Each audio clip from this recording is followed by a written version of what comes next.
Mythbusters. Am I missing an eyebrow? Danger at the gas pump. Are cell phones triggering deadly explosions? Can high altitudes cause big problems for silicone implants? If I were in there with the breast implants, I'd probably be dead about now. And computer drives. Have they reached dangerous warp speeds? Oh my God, it's a horror show. Who are the Mythbusters? Adam Savage. That's right, you've got some kind of bogus minister thing. It's not a bogus ministry. I performed a dozen weddings already. And Jamie Heineman. Farewell, cruel world. Between them, more than 30 years special effects experience. Feel kind of sexy. They don't just tell the myths. They put them to the test.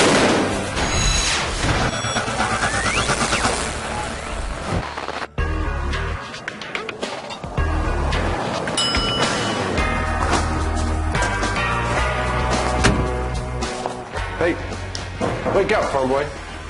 What? Can you help me with directions to Antioch? I'm lost.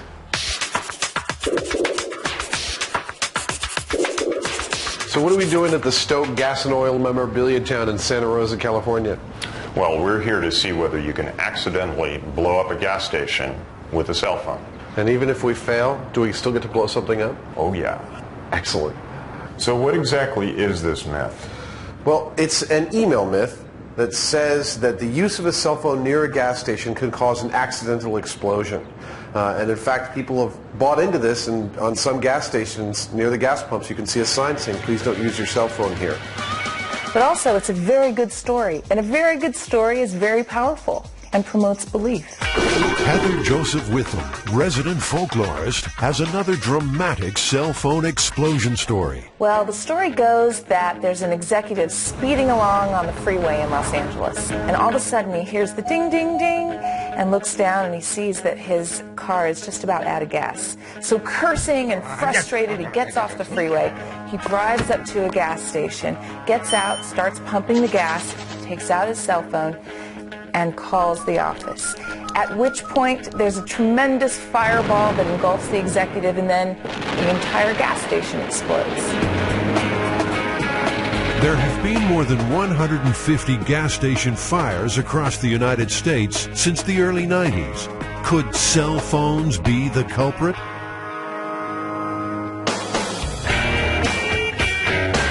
The Stoke Gas and Oil Memorabilia Town is an ideal location for road testing the cell phone myth. What are you doing? It's kind of a lowrider. Fred Stoke used to collect tractor parts until oil cans proved to be more rewarding. Wow. Oh, that's amazing. This is the largest one-quart oil can collection in the world. There's over 10,000 different cans here. I'm going to do my house like this. Well, we're going to need a big blast chamber, something large enough to contain a large explosion and protect us, and also to control environmental conditions like humidity and temperature and that kind of thing. We're going to need gas and a way to get it in there in a vapor form, and we're going to put a cell phone in there and call it, see what happens. The chamber will be constructed from Lexan, a polycarbonate product favored by race car drivers and jet pilots. I find this very appealing. Polycarbonate is a plastic that is extremely tough. You can about fold it in half and it won't break. It'll stop a bullet, it'll stop all sorts of shrapnel, and I just love this stuff. I love it. Anticipating a big bang, the guys are constructing the chamber with a failure point, the center of the two halves of the box. So that if the blast is too big, instead of the Lexan failing or the aluminum welds failing, the box itself will just poof, separate into two halves. Like a clamp. Yeah. The blast we might deal with might be a lot larger than we think, and so, you know, building in a failure point for this so that it can fail safe seems like a good idea. Plus it'll look really cool. Oh yeah, it'll definitely look really cool. Considering Americans pump gas around 12 billion times a year, there are plenty of opportunities for disaster. Electrical sparks and gasoline vapors are a potent mix. And it seems there is much more to this story. You know, I think it's highly unlikely that a cell phone is going to do this. You know, it seems like a dumb idea to me. Well, actually, it turns out that there's another part to this myth.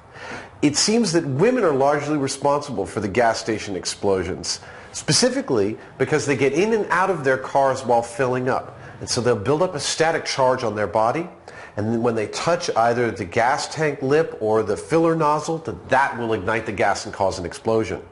That seems more likely. I think so. Over 50% of the accidents occur when a person re-enters her car while refueling. Bob Renkus of the Petroleum Equipment Institute has studied the hard data. 10 years of statistics place women in the most danger. We've had 152 cases now that we've confirmed. 78% are women, 22% are men. The problem comes from getting back into the car while refueling. Electrostatic charges are generated on the seat and clothing due to movement. Getting out takes the charge with you. So if your first touch is near the open fuel tank, the resulting discharge spark could be deadly. So, silver car, not getting in, he's done. A Mythbusters stakeout showed very clearly that women were more likely to get back into the car while the gas was pumping. When you broke it down to percentages, women were actually 6 times more likely to get back in their cars than men were. To investigate this second theory, static electricity, they'll also need to build a device that generates body-to-clothing friction and hopefully create a big spark. So the Mythbusters are shopping for something shocking. So do you ever have customers come in and say, could you sell me something different? This one causes too much static shock when I wear it? No, but they've said this causes too much shock. All right. Yeah, we have to define our terms here, I guess. Right. Yeah. Should we get two? 2 of each? Why do we need to? Well, one for each of us to wear. Well, if we're going to get 2 of them, we might as well get... Yeah, why don't we get one of those and one of the regular ones? Sure. Yeah. The experiment is now focused on creating and storing a strong spark. No one will be allowed inside the blast chamber, so the spark has to be discharged remotely. So this is called a Leyden jar, and it's actually just Tupperware with foil on the inside and foil on the outside. And it's an early capacitor, which is basically an energy storage device. Around 1750, in the Dutch city of Leiden, scientists discovered that 2 conductors separated by an insulator could store an electrical charge. Benjamin Franklin used it to shock his party guests, who stood in a circle while the current surged through them. Not a stunt for people with weak hearts. So the electrons are leaping off the PVC and being stored in the Leyden jar. Ooh. All right, good. Oh. Wow, I got like 3 shocks from there. With the shocking garments in hand, they're off to the auto yard to find a suitable car seat.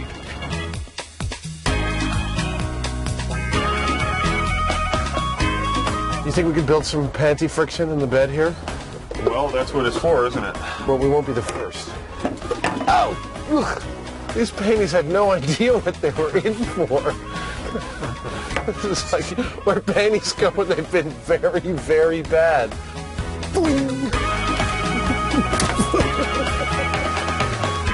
I mean, I don't know which one actually to go with anymore.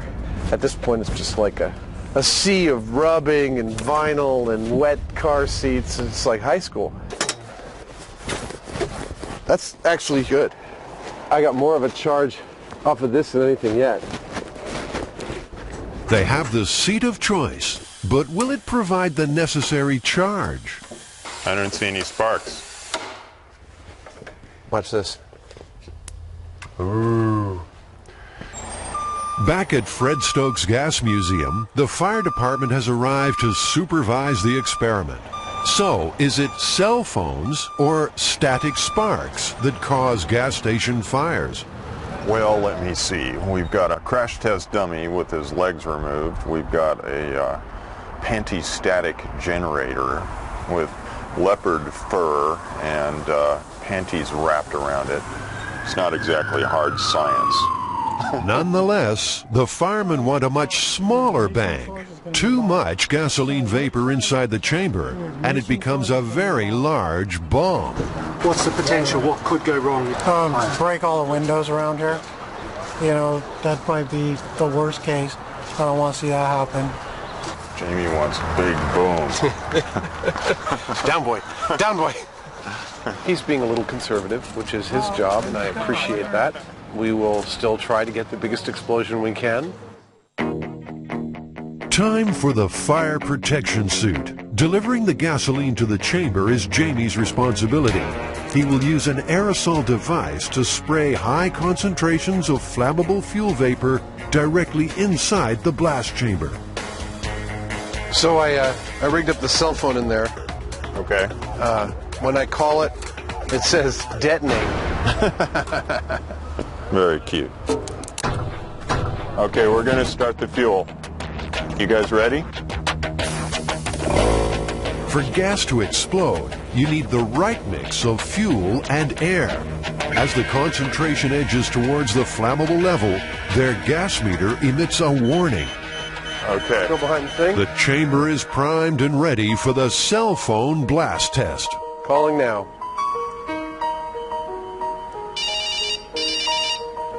Hello, explosion. Hello? Hello?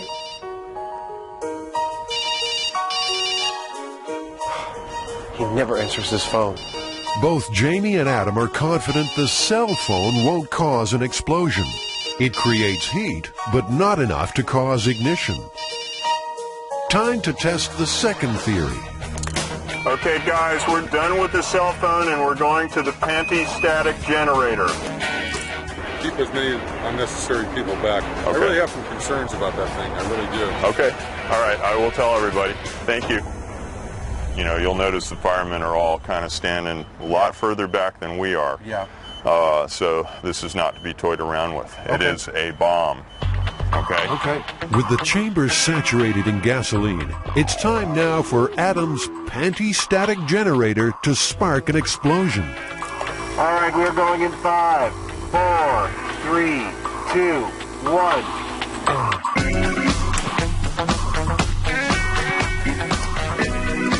We should have had a spark right about then.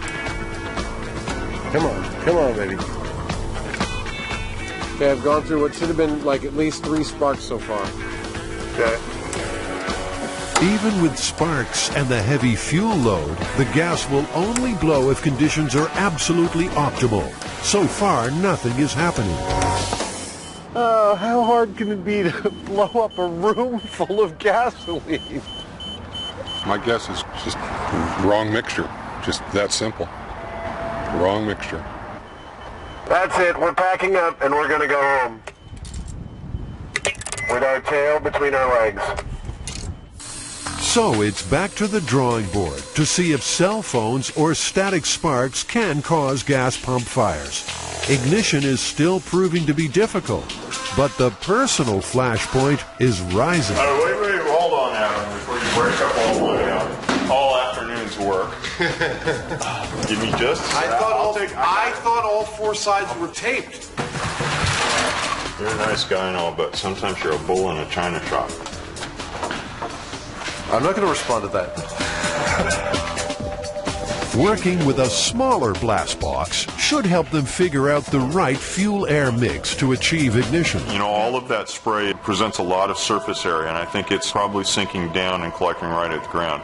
My guess is that one of our mistakes with the big chamber was that we had the ignition source too far above the ground. So let's just see whether this works. To get a bigger spark, Jamie connects a device called a Jacob's Ladder. You'll be familiar with its climbing arc from those old science fiction movies. But this is no toy. It's high voltage and potentially lethal. Now be careful on this metal. You know, we've got some pretty heavy-duty currents here, so. All right, shall we lose this spark and get some gasoline going and blow some stuff up in miniature?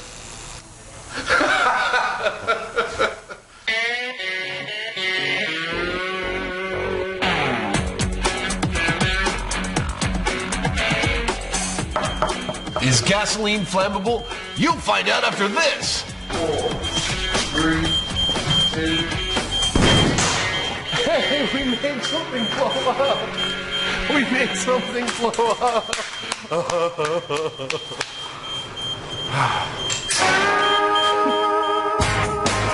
Adam has improved his Leyden jar. The heavy-duty version will provide a potent spark. And finally, they are getting an ideal blend of fuel and air. Well, I lost a lot of hair on my arm. How about that? It definitely works. Okay, now I'm afraid. Adding more gasoline won't guarantee a bigger blast. Watch yourself there, hombre. The critical mix needs more air. That's probably it. That's probably all that it takes. Do you think there's anything left of a fume in there? Go, go, go. Okay, here I go. Let's talk more sparks. Stop your grinning and grab your linen. Here we go. Oh! The Heinemann was right. We now know exactly what kind of concentration of fuel that we have to have for ignition. We know that we can create a spark from static electricity off of fabric, and we know that it is something that we have to be very careful with.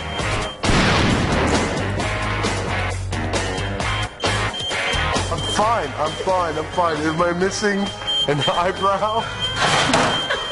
I am missing an eyebrow, aren't I? You lost a lot of hair up there. You're kidding me. No. You're all right. It won't look weird after a day or two. I think it took him about 5 seconds to worry about whether he's going to look funny for his date. I have a date tomorrow. Is it survival more important or sex? All in the name of science. Okay, that was probably one of the stupidest things I've ever done. No problem now with the static spark. The mix is right and ignition comes easily. But what about the cell phone? Will it prove to be the cause of gas station fires? Nada. Niente. Second call. No explosion. So, Bob, have you heard of this myth regarding exploding a gas station by using a cell phone? Not only did I hear of it, I'm quoted in the myth that says, Mr. Rinkus says, don't use cell phones. They can cause fire at the pump. That email's gone around, and people take that literally because they are believing everything they see in emails, unfortunately. After researching hundreds of gas station fires, Bob Rinkus of the Petroleum Equipment Institute says cell phones are in the clear. Pure and simple, we don't have any accidents involving a cell phone at a service station. It just doesn't happen. But a dramatic fire department demonstration clearly shows what can happen when static is involved. People who re-enter the car during refueling face the biggest risk. They're typically younger people, because older people will go like this to get out of their car. And when they do that, they discharge. So they just simply pop out of the car, not touch anything, not shut the door, not ground themselves, not touch this. They'll take 1, 2 steps. They're wearing neoprene shoes, so they're not discharging, they're not dissipating on the concrete. They touch a piece of metal here. The vapors are coming out of the tank. The air is coming in from outside, so that's 2 parts of the fire triangle, and the third part is a source of ignition, which is the spark. The problem comes is when they overreact, they go, oh my goodness, and they leave a stream of gasoline. They already have a fire, it gets underneath the car, or they could get it on themselves.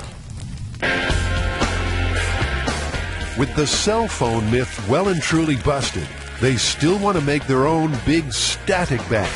So they're back at Fred Stokes Gasoline Museum with the fire department there to monitor safety. You're gonna pump the whole thing in there.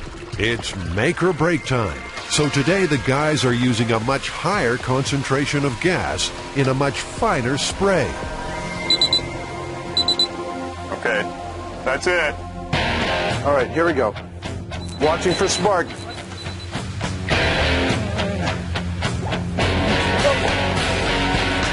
Despite a heavy saturation of gasoline vapors, still no blast. This is a pain in the butt. You know, we got the darn thing so it's foggy with gas fumes in there, and no boom.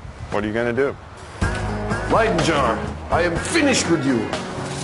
Desperate to get their big bang, the boys decide to use extra juice. Good spark. That good? Yeah. We're using a spark that's actually a smaller spark in terms of the kilovolts, but it's longer. We're using neon transformer to generate it, but it lasts as long as we want. So I feel totally confident we're going to get the concussive boom that we want right now. Okay, Adam, let's get ready. Come on, okay, here we go. Stand by. I feel like something's going to happen this time. In 3, 2, 1.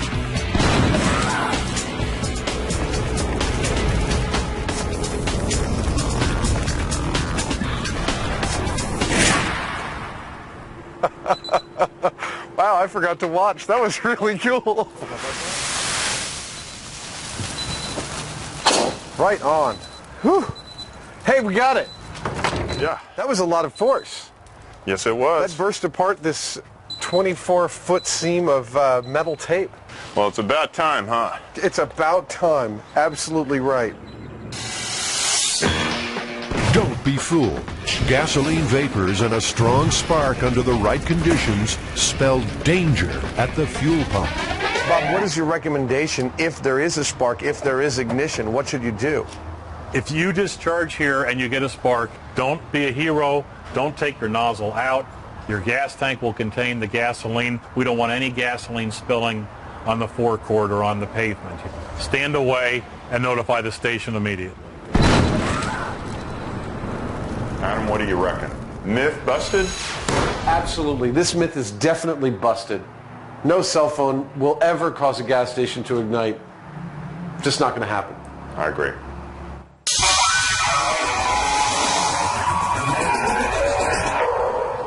Jamie. Yo. I got breasts. Check this out.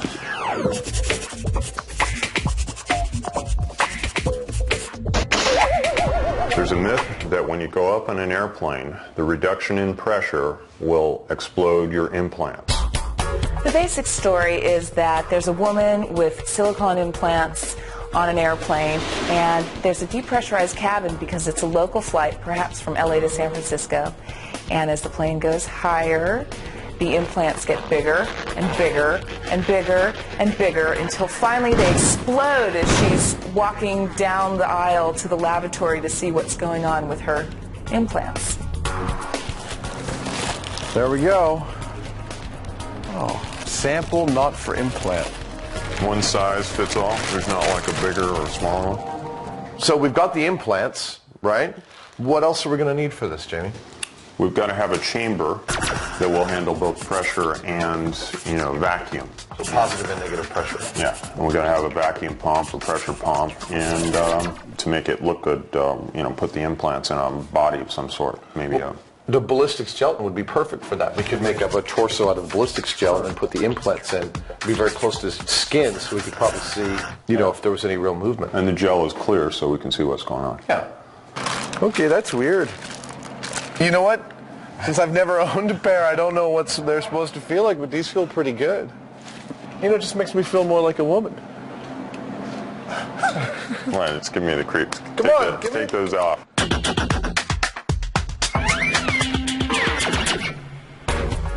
When you do it for cosmetic purposes, probably over 100,000 patients a year have breast augmentation. For that group, Plastic surgeon Dr. Gregory Georgiade knows his implants. He's performed thousands of procedures over 25 years. I have heard the myth, and you'd be not infrequently asked by patients, who had active lifestyles if they were going to skin dive, what would happen in their implants or what would happen in decompression in an airplane. And that was a common question. Have you ever heard any fantastic stories about this actually occurring? No, I never really have heard any fantastic stories. I have no first-hand experience with a patient that had a, quote, blowout at altitude along the way. But lots of people were worried about it, shall we say. Adam and Jamie are back in familiar territory, surrounded by scrap metal and high-tech surplus. I love this place. I spend every Saturday that I get a chance down here. They have coffee and donuts. Cryo containers, Beer kegs. What else we got? They're looking for a tank to convert to a chamber. They want to reproduce the altitude pressures that may cause an implant to expand or explode. Looks like the world's most expensive garbage can. Yeah. Now there's a tank. Unfortunately, it feels like it's maybe 2,000 pounds or so. I see one back here that's starting to look like... Oh my Lord! You have to come here and look at this. By the looks of this, this is, not ultra high pressure, but it's pretty good. Look at the thickness on those. I love it when I find this kind of stuff. I mean, this is so cool. This is like sci-fi right here. Probably cost somebody maybe 30 or 50 grand new, I don't know. But it's just a beautiful piece of hardware. I get such a kick out of this stuff. How much does he want for it? It's going to be by the weight of the aluminum, I'm sure. God bless them. I don't care what it was. Just tell me how much it weighs.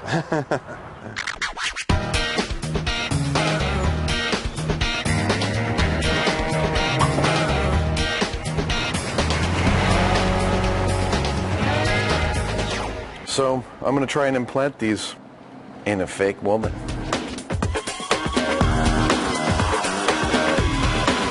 The first step towards exploding the implant myth is to modify a store dummy. A heat vacuum appliance is used to make a plastic mold of the torso that will hold the implants. Always looking to match reality, Adam will suspend the implants in the ballistics gel. So if we let this sit for 20 or 30 minutes, the ice against the skin should make that layer of ballistic gel harden, but not the rest. We should end up with a nice fleshy barrier, about that thick maybe. The skin layer takes about 10 minutes to form. It's perfect, actually. Yeah, I've got a layer of skin here that's actually like 3/16 of an inch thick. It's not bad. Now it's just a matter of putting the implants into place. The silicone is actually a little bit lighter in density than the water, but I push them down in and hopefully suction will keep them at the bottom. They're looking pretty good right now. I'm going to wash my hands and check in 20 minutes. The important job is to make the chamber as airtight as possible. Some portholes are welded shut, while others are replaced. And finally, an air pressure gauge is fitted. Adam's gelatin torso has set. The implants are holding. Oh, look at that. It's a thing of beauty. My God, I've done it! All right. As a parallel experiment, Jamie places an implant in a jug of water. Any changes should be easy to see. If we find that the implant is actually expanding, the water level will raise, and we can measure that. Adam calibrates an easy-to-read altitude guide for the gauge. The chamber is sealed. So are we ready to go? For the first test, the implants are subjected to typical in-flight cabin pressure, which for passenger comfort is equivalent to around 8,000 feet above sea level. Okay. There. What I see is the bubbles that were on the surface of the implant have gotten larger, and it's maybe raised the water level a minuscule amount as a result of that. Right. But I don't see any expansion of the breast itself. All right, shall we take it up to, let's say, 30,000 feet? The big test comes as the chamber matches an altitude of around 30,000 feet, an impossible height for humans unless flying in a pressurized cabin. I mean, it doesn't look like much, but if I were in there with the breast implants, I'd probably be dead about now. Your lungs would fill with fluid, your head would, compress. There's a whole bunch of conditions. None of them are pretty. You'd probably pass away in about 10 minutes at that height. Despite the negative pressure of high flying, the implants appear unchanged. We've seen the implants at about 8,000 feet. Then we bumped it up to around 35,000 feet or so. And in both cases, we've seen expansion of little air bubbles around the things to some degree, but the implants themselves have shown no significant increase in volume. Adam had a theory that injecting the implants with air might force a failure. I added some air to each of the implants. To the right one, I added 3 cc's of air. To the left one, I added 10 cc's of air. There we go. Yeah, we're at about 35,000 feet now. I'm not really noticing any significant change in the air pockets. We definitely know that air can expand really well. We got a balloon in there, and the balloon's been blowing up to twice its volume, but the air inside the implants is not. I didn't really notice any difference at all. Me neither. Yeah, I mean, effectively nothing. Nothing much happening at altitude, so Jamie hooks up a small chamber to emulate the high pressures of deep sea diving. He didn't figure on explosive results. We had a seal blow. Are you guys all right? It sounded like you shot an elephant. Yeah, it kind of hurt my ears too. No one hurt, but Jamie had a close call. Rapid changes in pressure can cause serious hearing damage. No changes to the implant at high pressure, so it's back to the large chamber for another low-pressure altitude test. Within a few minutes, it's taken the equivalent of a rapid trip from the ocean's floor to the summit of Everest. Shall we go up to 30,000 feet?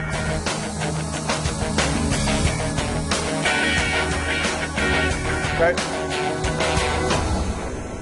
I don't see nothing. I don't see any air bubbles. I don't see any noticeable difference. So this replicated someone diving in water and then immediately getting into a plane? Yes. So effectively no difference. Scientists at Duke University have been studying the rigors of pressure on the human body for many years. This is the main clinical chamber here. Watch your heads again. And the actual chamber is compressed with air. Dr. Richard Vann from Duke University's Center for Hyperbaric Medicine knows all about pressure and the concerns of people with implants. We had several questions that came in with regard to breast implants as to whether there were any hazards with regard to diving. And as a result, we decided we might do a study, and so we approached some of the plastic surgeons who we've been working with. Well, we found that basically in anything that the patient could survive, it wasn't going to be an issue. Plastic surgeon Dr. Gregory Georgiade provided subjects for the implant pressure tests at Duke's hyperbaric lab. The results were convincing. Basically what we have here is we have 2 implants that were initially the same size. And I expanded it by about 50%, which is the maximum volume expansion we could find in the studies we did, to show you what the implant would look like. And you can see it's 50% bigger. The implant could double or triple its total volume before the shell's ever going to break. So it isn't going to be an issue. And a patient that had this happen would have been dead because of the nitrogen bubbles that ended up in their brain with the bends long before the implant got to this size. So why do you think people were worried about this to begin with? Well, I think they were worried about it because the supermarket tabloids had got their attention. And that it's another good story along with Bigfoot and the Loch Ness Monster. The myth of the exploding implant appears to be well and truly busted. I got to do it really hard, right? No, you can't. Oh, God. God. But the story has one more chapter. Adam now tries an inflatable brassiere. Jamie, you want to tie me up? An earlier version of this narrative that took place in the 1950s dealt with a national sales manager for the inflatable bra, was on, again, a flight in a depressurized plane. She was wearing her product, as any good salesperson would, and as the plane got higher, her bra got bigger and bigger and bigger, and the other passengers were kind of starting to freak out, so she had to go spend the rest of the flight in the cabin with the pilots, which you couldn't do these days. Okay, wow, that sucks. That sound? That's really bad. Adam volunteers to give the inflatable bra a personal test at 8,000 feet. Go for tank depressurization.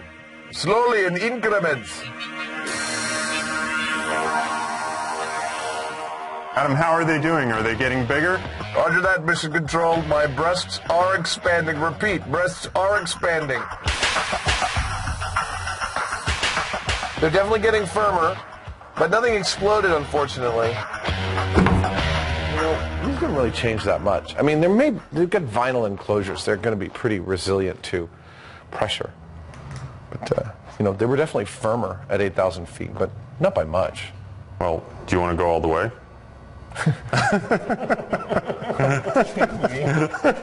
Not on camera. Shall we take it up to 40,000? Let's do that, but not with me in them. Okay. Jamie is keen to push the inflatable inserts to the limit. There should be obvious changes at 40,000 feet. Those puppies are looking pretty taut. Looks like they're about twice the volume that they started out with or so. These things are quite resilient.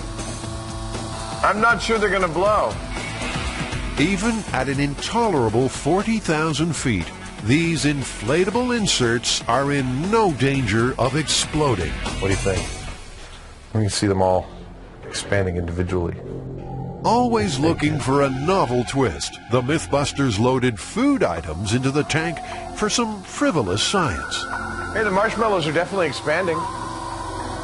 They're lethal. Oh, hey, we have a rupture in one of our cream-filled cakes. Look at that. Oh, my Lord. Yeah. I'd say the snowballs are much larger now. They're coming off the plate. I think this just goes to show that if you're a paratrooper and you got one of these cream-filled confections in your pocket of your uniform, you better be careful.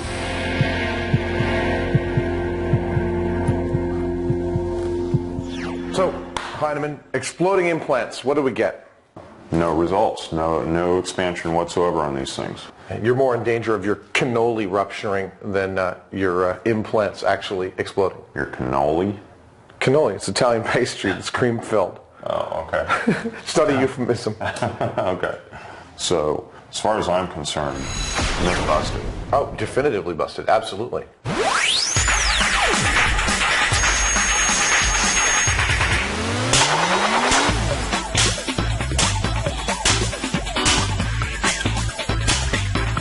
Oh, must test CD-ROM.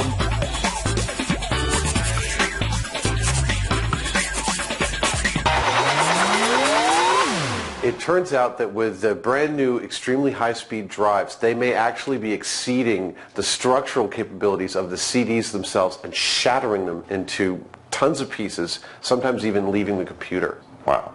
Yeah, so we're actually going to try and do this. We're going to try and speed up a bunch of CDs under a bunch of conditions and get them to explode in all sorts of spectacular ways. I like that. Yeah. Along with the computer drive, they will adapt some high-speed tools to spin the CDs beyond 30,000 RPM. At that point, they expect to see critical failure. You know, this could be dangerous. Absolutely. In fact, sharp fragments of polycarbonate are going to be traveling in excess of like 700 miles per hour. I think to test to see if it can penetrate skin, we'll put our ballistics dummy in there. I think so. I think he's perfectly suited to sit in front of this computer and be abused.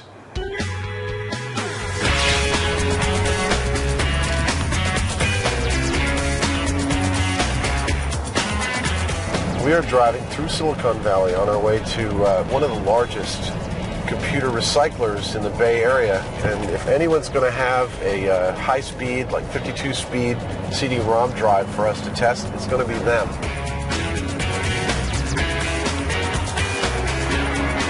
If there's something better than a computer store and a shopping cart, I'm not sure what it is. This is Adam's Life 3.0. I need to get a couple towers to put these in. What I'm trying to test is the idea that, you know, these ultra-fast drives have actually exceeded the physical limitations of the CDs and shattered them inside the case. Have you guys ever had that happen? There has been a couple cases. One customer in particular did bring back a CD-ROM drive. Had some contents rattling inside. As we opened it up, we discovered that the CD itself is shattered completely into many, many pieces. That's the one I remember notably. Yeah. That sticks out in my mind. Yeah. Mm-hmm. So, yeah, let's get this one. 145. Hey, how about that? Okay. Good enough? That's good enough. Right. Yeah. We'll take it back to the lab and destroy it. CD manufacturers are aware of developments.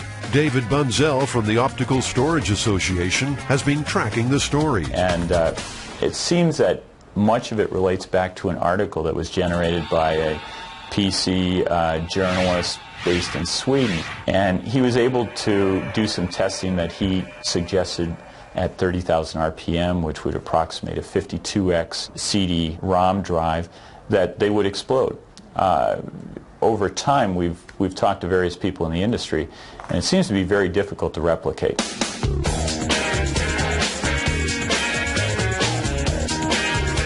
To replicate the CD shattering experience, Adam exposed some computer disks to the kind of treatment imposed on them by users. CDs that blew apart in computer drives may have been damaged by sunlight, corrosive spills, or normal wear and tear. To test this myth realistically, a few CDs had to be sacrificed. Cracked, exposed to sunlight, 24 hours. Rubbing alcohol, microwave, off-center label, expensive name brand control CD. See how it does.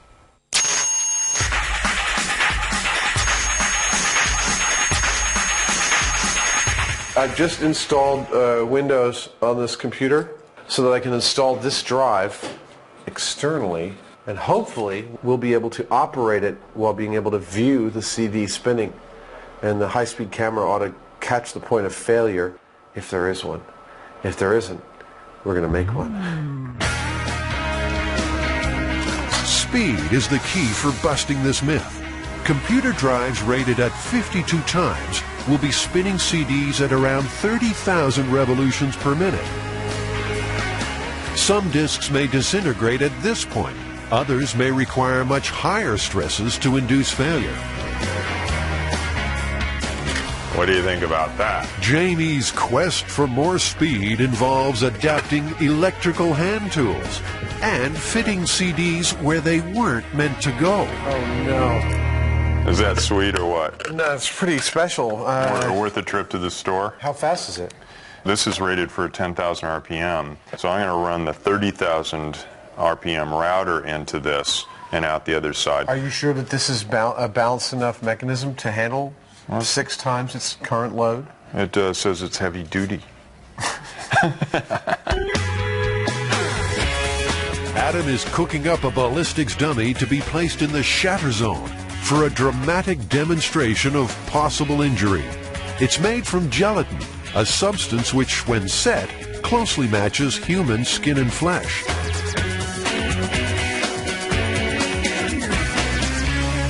Wish I could understand why we can't get this to spin up to its full speed. We've done everything we can to get it to max out, and it may just be that the computer's not fast enough to read it as fast as 56 speed. The budget computer failed with the latest 56 times drive, achieving only 20,000 RPM, nowhere near fast enough. It should be pushing at least 30,000. Jamie has another plan. Frankly, I'm terrified of Jamie's drive. He's built the equivalent of a 300-speed drive in there. I don't want to be anywhere near it, and I'm really glad we have it contained in the blast chamber because the drive itself may fail catastrophically. Jamie is adding more power to the equation. He's adapted a super fast motor and plugged it into a variable speed controller. And this motor is set up to go maybe 90,000 RPM, if not for the drag on it. I'm guessing it might go like 80. Ought to go faster than it's supposed to, though. Oh, this is cool. Wow. Look at me, I'm a god. Doesn't look much like you, Adam. Looks exactly like me. Look at that. You know, I've always wanted a six-pack. Closer to the center. Okay, there we go. All right. Doctor, the patient is ready. Revving CDs up to demolition speed is the aim. Jamie's customized drive is about to get its chance. Contact.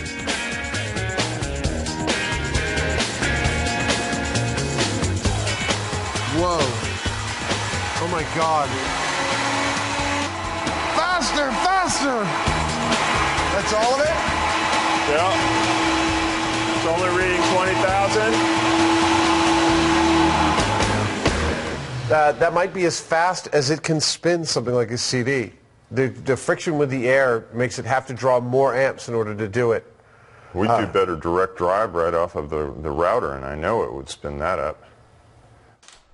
They're still unable to get to the required 30,000 RPM. But the workshop has other fast tools. Lathe, 2,000 RPM.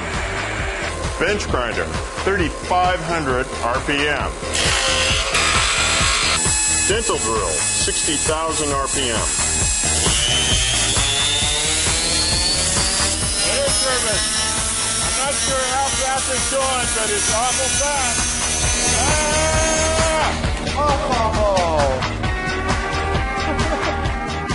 I mean, there it is. None of those tools were suitable, so they purchased a tougher, faster router to direct drive some of the damaged CDs.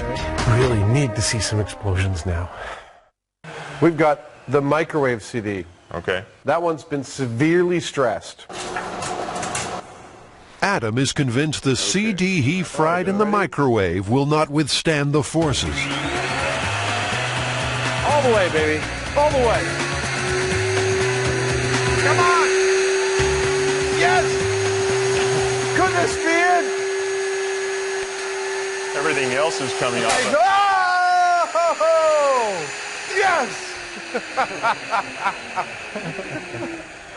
It just goes to show that you shouldn't microwave a CD and then put it in your drive. But what happened to the ballistics dummy? Oh my God! That's a horror show. Look at this. It's embedded like 2 inches into his flesh. That's bad. To imitate a computer drive, Adam and Jamie set up a high-speed run with a CD mounted in its plastic tray. Ready? Here we go. That's 25,000, 24. See, I'd turn my computer off if it was making that noise. Oh! Well, In there the you tray. go. We got failure at 25,000 RPM. In the tray. Absolutely, and that was a control one. We didn't damage that one at all. That CD was whole and intact. And the tray made it fail pretty quickly. Yeah, you can smell the burning plastic from it. Yeah, here, look. Yeah. Even the computer drive's metal shield is given a solid microwaved CD workout.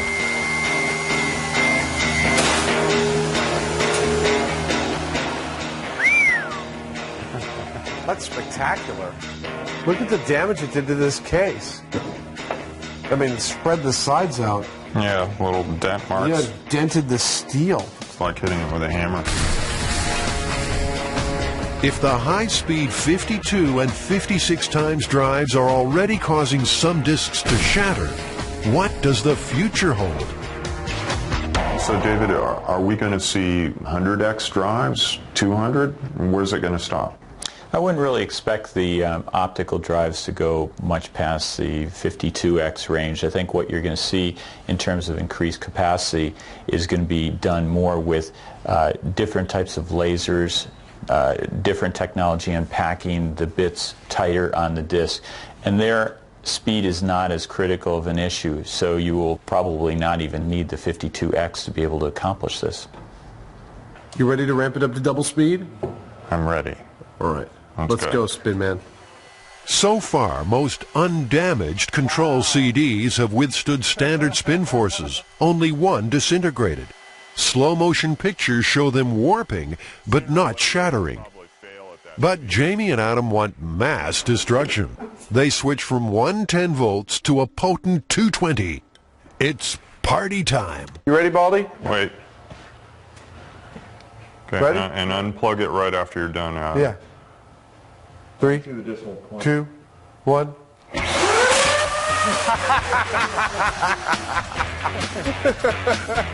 Next one. It's like lighting a match under the thing.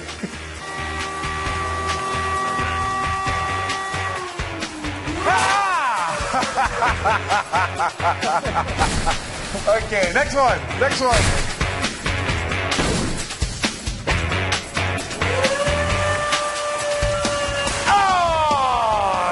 Take it. Plug it. I think it actually blew the router, though. We're done, I guess. I think we've done a good day's work here. Any day we create that much shrapnel is a good day. That's astounding. I mean, it's like almost like Christmas. So listen, even if one blew up in your computer, would you be at risk? No. Why not?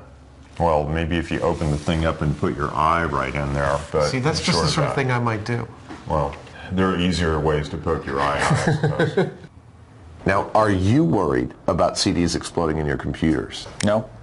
I have three computers that sit around me, and I don't sit there with any concern that I'm going to have fragments flying at me. Given the millions and millions of CDs that are out there being burned all the time, and the maybe dozen cases that we've heard of this happening, it's pretty much almost a non-event. I agree. It's not something the average buyer has to worry about. Highly, highly unlikely.